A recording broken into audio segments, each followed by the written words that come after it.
오늘 함께 읽으실 말씀은 창세기 7장 13절에서 24절까지의 말씀입니다.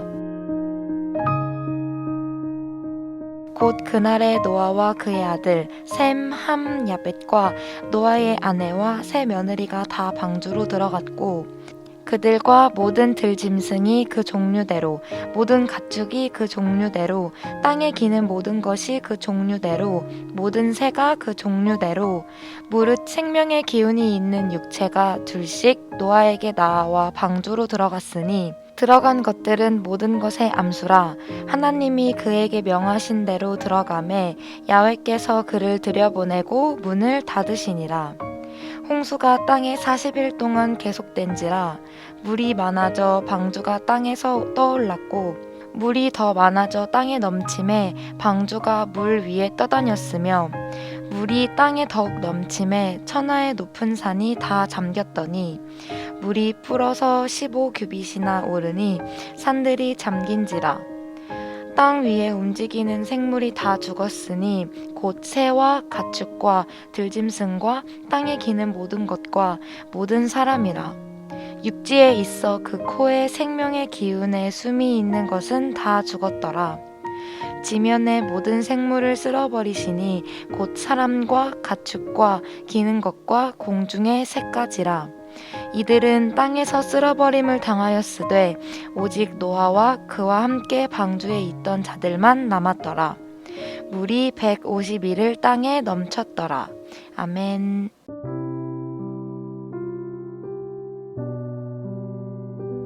여러분, 비가 오는 날 차 안에 있는 것 좋아하시나요?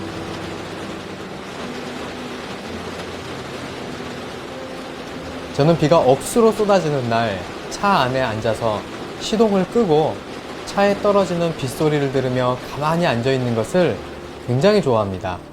비가 오면 불편해서 좋진 않지만 그때 차 안에 있는 건 그렇게 좋더라고요. 그 안에서 건조한 날씨를 적셔주는 빗소리에 잠시 운치를 즐겨보기도 합니다. 그런데 가만히 생각해 봤습니다. 왜 그것이 그렇게 좋을 수 있었을까? 그것은요, 아마도 차 안으로는 비가 한 방울도 들어오지 않기 때문일 것입니다. 그래서 비가 올 때 차 밖에서는 옷이 젖고 신발이 젖어 불편하지만 차 안에서는 차가 비를 안전하고 완벽하게 막아주고 있기 때문인 것이죠.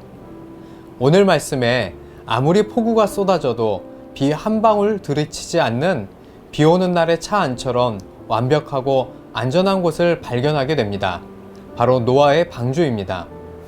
오늘 말씀에 노아와 동물과 가축들이 올라탄 방주의 문이 닫히고 40일 동안 전례 없는 폭우가 쏟아져 내리게 되죠.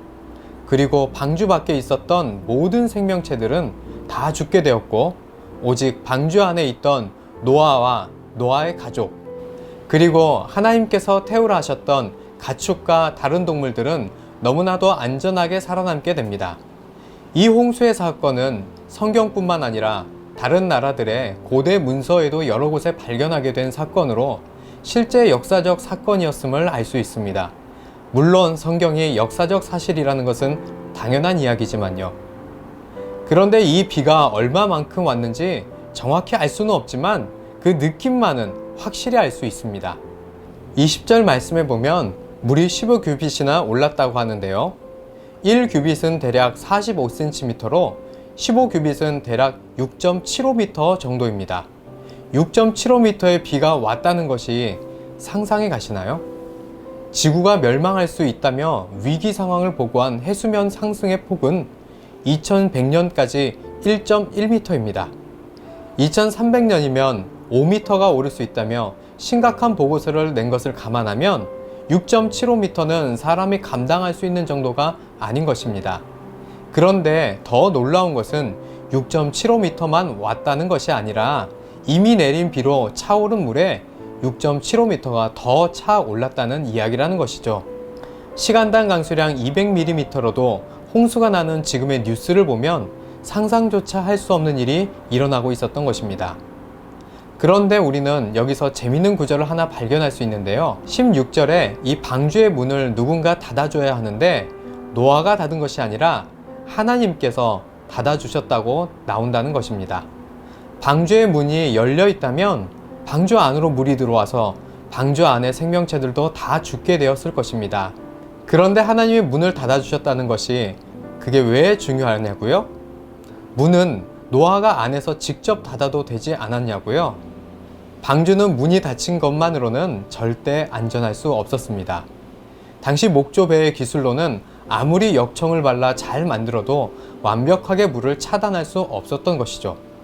한참 후대에 만들어진 이집트의 목조배조차도 물을 완벽하게 차단할 수 없었기 때문에 지속적으로 배에 차오르는 물을 퍼내야 배를 사용할 수 있었습니다. 그런데 그런 어마어마한 폭우와 홍수에서도 배가 안전했다는 것은 하나님께서 눈에 보이는 그 문만 닫아주신 것이 아니라 물이 새지 않도록 방주의 모든 틈을 다 막아주시고 닫아주셨다는 것입니다. 우리는 우리의 노력으로 홍수를 피할 수 없습니다. 하나님께서 문을 닫아주셔야 하고 하나님께서 물을 막아주셔야 합니다. 그리고 우리도 해야 할 일이 있는데요. 그 방주 안으로 들어가야 하는 것입니다. 많은 사람들은 스스로의 노력으로 자신의 삶을 지키려고 합니다. 문을 닫고 역청을 바르면 빗물을 막아줄 수 있다고 착각하며 더 튼튼한 배를 만들려고 합니다. 하지만 우리가 지금까지 살아온 것은 하나님께서 문을 닫고 비를 막아주신 보호하심의 은혜였다는 것을 기억해야 합니다. 이제 곧 성탄절이 다가옵니다.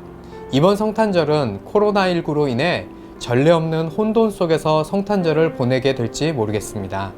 하지만 성탄절의 의미 또한 우리가 스스로를 구원할 수 없기에 하나님께서 직접 문을 닫아주시고 물을 막아주시려고 오신 구원의 사건임을 기억하시면서 이 땅에 오신 예수 그리스도의 사랑에 감사함으로 그리고 기쁨으로 예배하며 보내시는 따뜻한 성탄절 되시기를 예수님의 이름으로 축복합니다.